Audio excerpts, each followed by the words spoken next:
GeM TV நேயர்களுக்கு வணக்கம். நான் கசாலி. இன்றைக்கி பரபரப்பாக தமிழ்நாட்டு அரசியல் அதை பற்றி தான் பேச போகிறோம். அரசியல் பற்றி நம்ம ரெகுலராக பேச வேண்டிய சூழல் இருக்குது.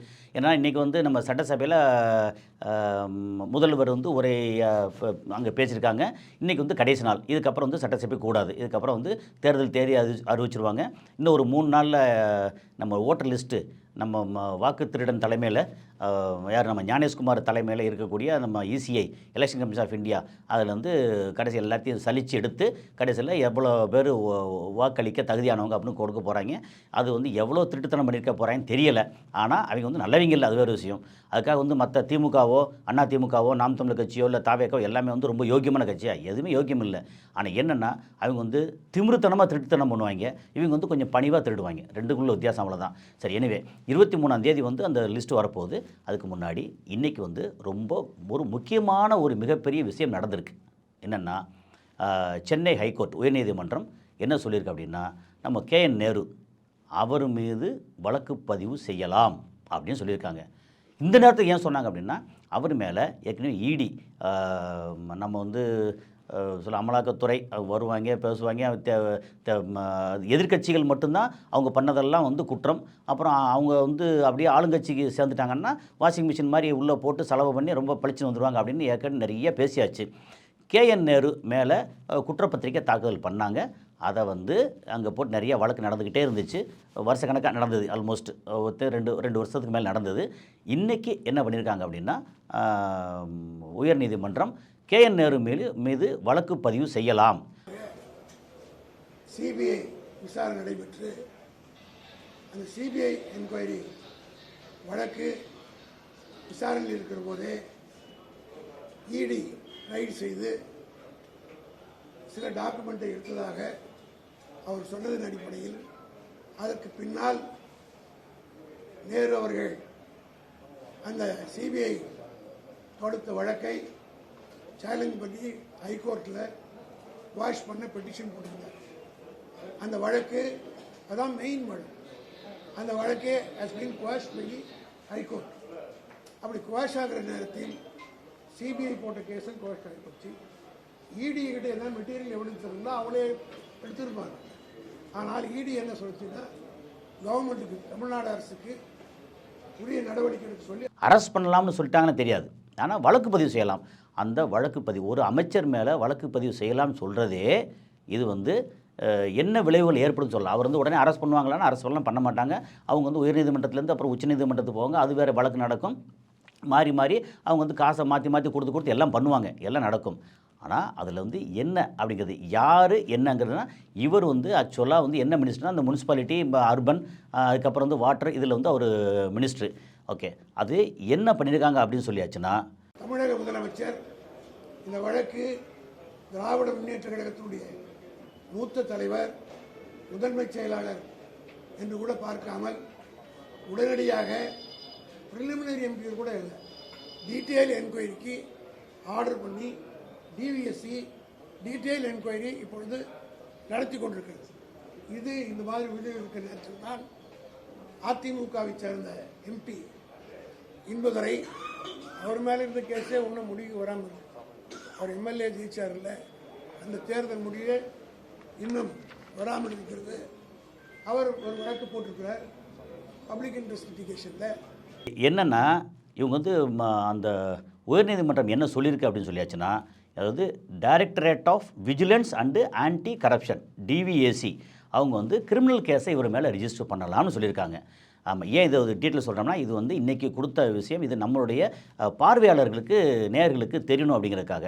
ஸோ KN நேரு அவர் சுத்தபத்தமாக இருக்கார், அவர் மேலே தப்பாக போட்டிருக்கா அப்படிலாம் கிடையாது. யாருமே இங்கே யோகியம் கிடையாது. காரணம், நம்ம ஓட்டு போடுறதுக்கு காசு வாங்குகிறோம். நம்மனா இப்போ நீங்கள் நானும் பார்க்குறேன், நீங்கள் வாங்குறீங்க நான் வாங்குகிறேன் அப்படிலாம் இல்லை. ஆனால் பெரும்பாலான மக்கள் வாங்குகிறாங்க. ஒரு எலெக்ஷனில் ஒரு சட்டசபை தொகுதியில் ஒரு கட்சி ஜெயிக்கணும் அப்படின்னு சொல்லியாச்சுன்னா அது ஸ்ட்ராங்கான கட்சி வேணும். அது போக அங்கே தொண்டர்கள், அதுக்கப்புறம் ஒர்க் பண்ணுறதுக்கு ஆள் வேணும். இதெல்லாம் சேர்த்து செலவு அப்படிங்கிறது குறைஞ்சபட்சம் 35லேருந்து 40 கோடி ரூபாய் தேவைப்படுது ஒரு கட்சி ஜெயிக்கிறதுக்கு. கட்சியில் சும்மா கண்டெஸ்ட் பண்ணி நானும் வந்து இங்கே கட்சியில் வந்து இல்லை நானும் வந்து ஒரு போட்டி போட்டேன் அப்படின்னு சொல்கிறதுக்கே வந்து ஒரு கோடி 2 கோடி தேவைப்படுது. சும்மா போட்டி போட்டு தோக்குறதுக்கே அதில் வந்து 5000 ஓட்டை 2000 ஓட்டை 10000 ஓட்டை 20000 ஓட்டை வாட்டவர் அது வாங்குறதுக்கே ஒரு 2 கோடி ரூபா செலவு பண்ண வேண்டியிருக்கு. அப்போ ஜெயிக்கிறதுக்கு 40 கோடி ரூபா செலவு பண்ணிருக்கு. அந்த 40 கோடி ரூபா எங்கேருந்து வருவாங்க? அவங்க கஷ்டப்பட்டு சம்பாதிச்சு அதில் 30 இன்கம் டேக்ஸ் கட்டி இந்த டேக்ஸ் கட்டி ஜிஎஸ்டி கட்டி அந்த காசையாக செலவு பண்ணுவாங்க? கண்டிப்பாக பண்ண மாட்டாங்க. என்ன இங்கே வந்து சாத்தியமே இல்லை. நமக்கு வந்து இந்த ஜனநாயகம் அப்படிங்கிறது நம்மளுடைய பேச்சு உரிமையை தவிர மற்றபடி வந்து நம்மளுடைய வளங்கள் எல்லாமே ஒரு பக்கம் சுரண்டப்படுது, இன்னொரு பக்கம் மக்கள் வந்து ஏழையாகிட்டு இருக்காங்க, பணக்காரன் இருக்காங்க. இது தவறானது தான். ஆனால் சரி பண்ணணும் அப்படிங்கிறது தான். இப்போ வந்து நம்ம கேஎன் நேருக்கு வந்துருவோமே. கேஎன் நேரு அவரை வந்து டிவிஏசி அப்படிங்கிற அவங்க வந்து கிரிமினல் கேஸ் வந்து பண்ணலாம்னு சொல்லியிருக்காங்க. எதனால் அப்படின்னு சொல்லியாச்சுன்னா அவர் வந்து இந்த municipal administration and water supply MAWS அப்படின்ற அந்த டிபார்ட்மெண்ட்டில் என்ன பண்ணார் அப்படின்னா அங்கே வந்து கான்ட்ராக்ட் கொடுப்பாங்க இல்லையா, முனிசிபாலிட்டியில் கான்ட்ராக்ட்னு நமக்கு தெரியும். அந்த கான்ட்ராக்ட் கொடுக்குறதுக்கு 7.5% 10% கமிஷன் கேட்டாங்க அப்படின்னு சொல்லி அதில் வந்திருக்கு. 7 to 10% கமிஷன் சாதாரண விஷயம் தானே அப்படின்னு எல்லாரும் சொல்கிற மாதிரி இருக்குது. ஏன்னா இதுக்கு முன்னாடி நம்ம கேள்விப்பட்ட வரைக்கும் எனக்கு 20% கமிஷன் வேணும், 25% கமிஷன் வேணும், 30% கமிஷன் வேணும் கேட்டதா எல்லாம் நம்ம கேள்விப்பட்டிருப்போம். ஆனால் ஒரு 7 to 10% அட பரவாயில்லையே இவ்வளோ தானே கேட்டாங்களா அப்படின்றதுக்கு நம்ம மனசு நம்மளே தயார்படுற அளவுக்கு வந்துருச்சு பாருங்கள். இப்போ அவர் கமிஷன் கேட்டாங்க. அதனால் அது போக ப்ளஸ் வந்து அங்கே வேலை வாய்ப்பு ஒரு ஆள்கிட்ட வந்து 25 லட்சத்துலேருந்து 35 லட்ச ரூபா வரைக்கும் கேட்டு வாங்கியிருக்காங்க. 2500 பேருக்கு மேலே வாங்கியிருக்காங்க. மொத்த ஊழல் பணம் அப்படின்னு எடுத்தாச்சுன்னா அது வந்து 1020 கோடி ரூபா ஊழல் பணம் அப்படின்னு டாக்குமெண்ட்டெல்லாம் ஏதோ கொடுத்துருக்காங்க. அது வந்து நம்ம வாட்ஸ்அப் யூனிவர்சிட்டிலேருந்து நிறைய எடுத்து கொடுத்துருப்பாங்க. ஏன் வாட்ஸ்அப் யூனிவர்சிட்டின்னு சொல்கிறோம்னா நிறைய வந்து ஃபேக்கு எக்கச்சக்கமாக, அதுவும் குறிப்பாக இந்த பிஜேபி அவங்களுடைய ஐடி விங்கு கையில் வந்ததுக்கப்புறம் வாட்ஸ்அப் வந்து கண்ணாபின்னு தவறாக பயன்படுத்துறது ரொம்ப ஜாஸ்தி. அந்த மாதிரி ஒரு சூழலில் இவங்க வாட்ஸ்அப் பண்ணது இது பண்ண எல்லாத்தையும் சேர்த்து வச்சு அங்கே போட்டிருக்காங்க. இதை வச்சு என்ன இதுக்கப்புறம் அவங்க வந்து கோர்ட்டில் வாதாடி இது செஞ்சு அப்புறம் இன்வெஸ்டிகேட் பண்ணி எல்லாம் பண்ணுவாங்க. என்ன நடந்தாலும் இது வந்து அவரை கைது பண்ணுவாங்களான்னு தெரியாது. 1020 கோடி வந்து என்ன ஆகுங்கிறது தெரியாது. ஆனால் இது வந்து இந்த நேரத்தில் ஹைகோர்ட்டு இப்படி உத்தரவு போட்டிருக்குது. இங்கே கட்சிக்கு என்ன விதமான விளைவு ஏற்படுத்தும், எதிர்க்கட்சிக்கு என்ன மாதிரி சாதகமான விளைவு ஏற்படுத்தும் அப்படின்னு பார்க்கலாம். இப்போ என்னென்னா திமுக எப்படி பார்த்தாலும் திமுக மேலே நிறைய குற்றச்சாட்டுகள் இருக்க தான் செய்யுது. அரசு அதிகாரிகள் சரியில்லை, போலீஸ்காரங்க சரியில்லை, நிறைய லஞ்சம் வாங்குறாங்க. ஒரு இதில் வந்து ஏதாவது லே அவுட் போட்டாங்கன்னா ஒரு ஏக்கருக்கு வந்து 2 லட்ச ரூபா அது ஃபஸ்ட்டு ஓகே பண்ணுறதுக்கே கேட்குறாங்க. அதுக்கப்புறம் லோக்கல் பாடி ஆட்கள் இருக்காங்க, அவங்களுக்கு எல்லாத்துக்கும் எக்கச்சக்கமாக காசு கொடுக்க வேண்டியிருக்கு. அந்த காசால் எதில் போகுது? ஒவ்வொரு ஸ்கொயர் ஃபீட்லேயும் ஒரு 250 ரூபா ஸ்கொயர் ஃபீட்டு போல் 270 ரூபா ஆக்கும், 280 ரூபா ஆக்கும், இல்லை 300 ரூபா ஆக்குவோம். ஏன்னா இந்த இருக்கக்கூடிய 20-30 ரூபா ஒரு ஸ்கொயர் ஃபீட்டுக்கு எக்ஸ்ட்ரா போச்சுன்னா அது வந்து ஒரு கிரவுண்டுன்னு எடுத்தாச்சு 2400 ஸ்கொயர் ஃபீட்டு. அதுக்கு ஏற்ற மாதிரி விலைவாசி கூடுது. அந்த எக்ஸ்ட்ரா கொடுக்குற பணம் வந்து கணக்கில் வராது. கணக்கில் வராமல் கள்ளப்பணமாக வரும், அதாவது கருப்பு பணமாக வரும். இது இல்லாமல் ஃபேக் இல்லாமல் பிளாக்காக வரும். ஸோ அந்த பிளாக் மணி என்ன செய்வாங்க, எங்கேயாவது வெளிநாட்டுக்கு கொண்டு போய்ட்டு திரும்பி மாற்றி கொண்டு வரலாம், இல்லை இங்கே ஏதாவது பண்ணலாம், மாற்றி இந்த கருப்பு பணம் வந்து உள்ள சுத்தம். இந்த கருப்பு பணம் அதிகரிக்க என்ன பிரச்சனை ஆகும் அப்படின்னா மக்களோட வாங்கும் திறன் குறையும். ஏன்னா மக்கள் கையில் வந்து பணப்புழக்கம் குறையும். ஏன்னா ஒரு பக்கம் பணம் பூரா அப்படியே மொத்தத்துக்கு ஒதுங்கி போய் நின்றும். அப்படிங்கிற ஒரு சூழலில் வந்து இப்போ வந்து இவர் கேஎன் நேரு குற்றவாளி, கேஎன் நேரு கைது, கேஎன் நேரு ஊழல், இந்த மாதிரி கோர்ட்டே அதிரடி உத்தரவு போட்டுருச்சு அப்படின்னு சொல்லும்போது இது என்ன ஆகும்? ஓவராலாக தமிழ்நாடு முழுக்க திமுக மேலே ஒரு சின்ன கரைப்படி. ஏதாவது வந்து இப்போ என்ன சொல்லுவாங்க, கோர்ட்டால் தண்டிக்கப்பட்டவங்க மறைந்த முதல்வர் ஜெயலலிதா, அவங்க வந்து 1 மாதம் ஜெயிலில் இருந்தாங்க. அதுக்கப்புறம் வந்து கோர்ட்டால் தண்டிக்கப்பட்டாங்க. அப்புறம் 4 வருஷம் சசிகலா மேடம் வந்து அங்கே ஜெயிலில் இருந்தாங்க அப்படின்னு இருக்கு இல்லையா. அப்போ கோர்ட்டால் தண்டிக்கப்பட்டவங்க அப்படின்னு சொல்லியாச்சு அப்படின்னா நீங்கள் மட்டும் என்ன யோக்கியமா? உங்களுக்கு வந்து கேஎன் நேரு வந்து கோர்ட்டே சொல்லிருச்சு, அப்போ நீங்கள் பேசுகிறதுக்கு உங்களுக்கு தகுதி இருக்கா அப்படின்னு சொல்லி மாறி வந்து அவங்க வந்து என்ன சொல்கிறது வாரி வீசுறதுக்கு இது வந்து ஒரு முக்கியமான ஒரு டூலாக மாறிடும். அப்புறம் என்ன நடக்கும்னா இங்கே வந்து கேஎன் நேரு அவர் சம்மந்தப்பட்ட அந்த ஏரியாவில் இருக்கட்டும், அவர் வந்து பிரச்சாரத்துக்கு போயாச்சுன்னா அவரை வச்சு நிறையா ட்ரோலு மீம்ஸு அப்படின்னு எல்லாம் பண்ணி அந்த எதிர்க்கட்சி பண்ண தவறுகள் பூரா வந்து கேஎன் நேரு மூலமாக அதை பூரா வந்து ஒரு மாதிரி பூசி மெழுகுவாங்க. ஸோ இது வந்து எப்படின்னா கேஎன் நேரு தான் தப்பு பண்ணாரா அப்படின்னா இல்லை, கேஎன் நேரு மாட்டியிருக்காரு. மாட்டாதவங்க நிறைய பேர் இருக்காங்க. ஏன்னா தப்பு பண்ணாமல் யாருமே இருக்க முடியாது. தப்போட அளவு வந்து ஒரு கொஞ்சமாக பண்ணாரா நிறையா பண்ணாரா? நமக்கு தெரிஞ்சு இப்போ கேள்விப்படுற வரைக்கும் இதில் லஞ்சம் ஊழலில் சிக்காத ஒரே ஒரு மினிஸ்டர் சொல்லலாம், பிடிஆர் பழனிவேல் தியாகராஜன். அவர் கீழே இருக்கிற ஆட்களே வந்து வேறு இடங்களில் லஞ்சம் வாங்கி மாட்டுறாங்க, பிரச்சனை வருஞ்சிருது. ஆனால் அவர் துறையில் ரொம்ப நேர்மையாக இருக்காருன்னு சொல்கிறாங்க. அதை தவிர வேறு யாரையுமே சொல்ல முடியாது. இன்க்ளூடிங் நீங்கள் வந்து அவங்க முதலமைச்சராக இருக்கட்டும், துணை முதல்வராக இருக்கட்டும், அவங்களுக்கு தேவையில்லை. ஏன்னா எப்படி பார்த்தா கீழே வாங்கினாங்கன்னா ஆட்டோமேட்டிக்காக அங்கே போய் சேர்ந்து அப்புறம் அவங்களுக்கு அந்த கட்சிக்கு தேவைப்படுற செலவு. இப்போ யோசிச்சு பார்த்தீங்கன்னா ஒரு தொகுதிக்கு 25 கோடி ரூபா மினிமம் வந்து கட்சி கொடுக்குறான்னு வச்சுக்கோங்களேன். அப்போ 234 தொகுதி. அப்போ என்னாச்சு, கிட்டத்தட்ட ஒரு 7,000 கோடி, 8,000 கோடி, 10,000 கோடி அப்படின்னு இந்த இதுக்கு மட்டும், இந்த எலெக்ஷனுக்கு மட்டும் செலவு பண்ணுறதுக்கு அவங்க தயாராக எடுத்து வச்சுருக்கதா தகவல். இதை வந்து எப்படி கணக்கில் கொடுக்க முடியும்? எல்லாமே கருப்பு பணமாக தான் வந்து இங்கே உலாவும். இந்த கருப்பு பணம் எலெக்ஷன் நேரத்தில் மட்டும் வந்து ஃபுல்லாக ஒரு ரவுண்ட் அடிக்கும். எல்லா மக்கள் கையிலையும் வந்து ஒவ்வொரு கையிலையும் 2,000, 3,000, 5,000 போகும். அதாவது அரசு கொடுத்த அந்த 5,000 ரூபா, அதுக்கு முன்னாடி 3,000 ரூபா, அப்புறம் மாதம் கொடுக்குற 1,000 ரூபா அப்படின்னு ஒரு குடும்பத்துலேயும், அது 1,30,30,000 குடும்பத்தில் 9,000 ரூபா போய் சேர்ந்துருக்கு இல்லையா? அது கணக்கு இல்லாமல் இப்போ வாக்காளர்கள் அவ்வளோ பேருக்கு மெஜாரிட்டி ஆட்களுக்கு, ஏன்னா ஒரு மாதிரி எலைட்டு குரூப் ஆட்களுக்கு வந்து எப்படியும் பணமே கொடுக்க மாட்டாங்க, எதுவும் பரிசு பொருள் எதுவும் கொடுக்க மாட்டாங்க. ஆனால் இந்த மாதிரி சாதாரண மக்களுக்கு, உதாரணத்துக்கு 2,5 லட்சம் பேர் வந்து ஒரு தொகுதியில் இருக்காங்கன்னா குறைஞ்சபட்சம் ஒரு 1,5 லட்சம் பேருக்கு, 1,4 லட்சம் பேருக்கு அவங்க வந்து 1,000 ரூபா, 1,500 ரூபா, 2,000 ரூபா அப்படின்னு சொல்லி கொடுக்கக்கூடிய வாய்ப்பு இருக்குது. ஸோ இந்த மாதிரி வரக்கூடிய பணம் அவங்க கையில் போய் ரொம்ப உலாவும். அது கரெக்ட் தான். அதுவும் மைக்ரோ எக்கானமியில் இது வந்து ஒரு முக்கியமான பணம் தான். ஆனால் இப்படி கொடுக்கக்கூடிய ஆட்கள் நாளைக்கு என்ன செய்வாங்க? அஃபிஷியலாக லீகலாக வரக்கூடிய பணத்தை பூரா வந்து நிறைய பிளாக் மணியாக மாற்றிடுவாங்க.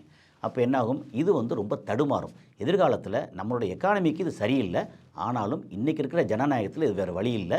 அதுக்கப்புறம் இவங்க வந்து திமுக வந்து ஊழல் கட்சி அப்படின்னு எல்லாம் சொல்லி திமுகவை பூரா பயங்கரமாக வந்து எக்ஸ்போஸ் பண்ணுவாங்க. அப்புறம் எதிர்க்கட்சி வந்து ரொம்ப என்னமோ யோக்கியமான கட்சி மாதிரி அவங்க வந்து பயங்கரமாக பேச ஆரம்பிப்பாங்க. ஸோ இந்த நேரத்தில் கரெக்டாக ஹைகோர்ட்டு கொடுத்தது, அது வந்து கோர்ட்டை நம்ம வந்து விமர்சனம் பண்ணுறது இல்லை. அவங்க எப்போ வேணாலும் அவங்க வந்து அவங்களோட வெர்டிக்டை கொடுக்கலாம், என்ன வேணாலும் செய்யலாம். ஆனால் இப்போ கொடுத்தது இந்த கட்சிகளுக்கு சாதகமாக தான் பேசுகிறோம். திமுக கட்சிக்கு ஒரு சின்ன பின்னடைவு.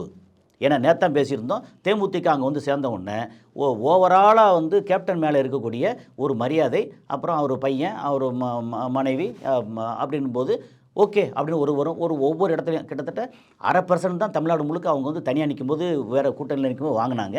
இப்போ வந்து என்ன பண்ணுவாங்கன்னா ஓவராலாக வந்து 2.5-3% வரைக்கும் வரக்கு வாய்ப்பு இருக்குது. ஒரு 6 தொகுதி 7 தொகுதி அவங்களுக்கு கிடைச்சா கூட ஒரு 2 பேரும் 3 பேரோ வந்து வெற்றி வாய்ப்புக்கு வழி இருக்குது. அப்புறம் ஒரு ராஜ்யசபா சீட்னு சொல்கிறாங்க இல்லையா?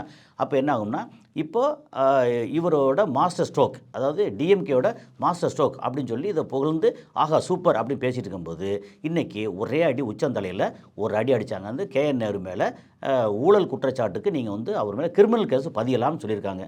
ஸோ இந்த KN நேரு கேஸு உண்மையிலேயே இது திமுகவுக்கு ஒரு பின்னடைவு, மிக பெரும் பின்னடைவா அப்படின்னு தெரியாது. ஏன்னா நீங்கள் வந்து ஊழல் இல்லை அப்படின்னு சொல்லியாச்சுன்னா தாவேக்கா ஊழல் கட்சி இல்லை. ஏன் தெரியுமா? இது வரைக்கும் அவங்களுக்கு அதிகாரம் வரல, இது வரைக்கும் அவங்க எலெக்ஷன் நிற்கிற ஒன்றுமே இல்லை. அதனால் தாவேக்கா வந்து ஊழல் கட்சி இல்லை. நாம் தமிழர் கட்சி ஊழல் கட்சியா அப்படின்னா அவங்க வந்து இது வரைக்கும் அதிகாரத்துக்கு வரல, அது ஊழல் கட்சி சொல்ல முடியாது. ஆனால் இந்த கடந்த ஒரு 12-15 வருஷத்தில் அவங்க நிறைய இடங்களில் மிரட்டி காசு வாங்கினா, இங்கே செஞ்சாங்க, அங்கே வந்து கோரியில் போய் காசு வாங்கினாங்க அப்படின்னு அவங்க மேலேயும் இன்டைரக்டாக வந்து கொஞ்சம் ஊழல் குற்றச்சாட்டு இருக்குது நாம் தமிழர் கட்சி மேலே. நீங்கள் ஏடிஎம்கே சொல்லவே வேண்டியதில்லை. அதுபோக காங்கிரஸ் வந்து ஊழலுக்காகவே வந்து ஆட்சி இழந்த கட்சி. இவங்க பிஜேபி சொன்னீங்கன்னா பிஜேபி வாயை திறந்தா பொய். அத்தனை விஷயத்தை நீங்கள் வந்து பிஎம் கேர் ஃபண்டாக இருக்கட்டும், இங்கே இருக்கட்டும், எல்லா இடமும் ஊழலில் வந்து கரகண்ட கட்சி வந்து பிஜேபி. அப்போது யாரும் யோக்கியம் இல்லை. ஆனால் ஒருத்தர் மேலே ஒருத்தர் வந்து வாரி வீசி தனக்கு சாதகமாக இந்த ஓட்டஸை பயன்படுத்துறதுக்கு இது வந்து இந்த ஒரு கோர்ட்டோட ஒரு அறிவிப்பு, ஒரு வெர்டிக்ட் வந்து எதிர்க்கட்சிகளுக்கு கொஞ்சம் சாதகமாகும், ஆளுங்கட்சிக்கு கொஞ்சம் பாதகமாகும். இது எப்படி வந்து மாற்ற போகிறாங்க? இதுக்கப்புறம் வந்து சுப்ரீம் கோர்ட்டு போயிட்டு இதை போட்டு அவங்க ஏதாவது மாற்றுவாங்களா? இவங்க வந்து ஐடிவிங்கும் ஸ்ட்ராங்காக இருக்குது, என்ன பண்ண போகிறாங்கன்னு தெரியல. அடுத்து என்ன நடக்க போகுது? அவர் KN நேரு அவர் சார்ந்த அந்த திருச்சியில் அந்த சார்ந்த இடங்களில் அவர் எப்படி என்ன பண்ண போகிறாரு, அது தான் மேலே ஏற்பட்ட கரையை எப்படி துடைக்க போகிறாரு அப்படின்னு சொல்லி அடுத்தடுத்த நிகழ்வுகள் என்ன நடக்குது, அவங்க என்ன பண்ணுறாங்களோ அதை பேஸ் பண்ணி தான் நம்ம வந்து அடுத்த கட்டம் என்ன நடக்குது ப்ளஸ் மைனஸ் பூரா வந்து பேச போகிறோம். அடுத்த ஒரு காணொளியில் சந்திப்போம். நன்றி.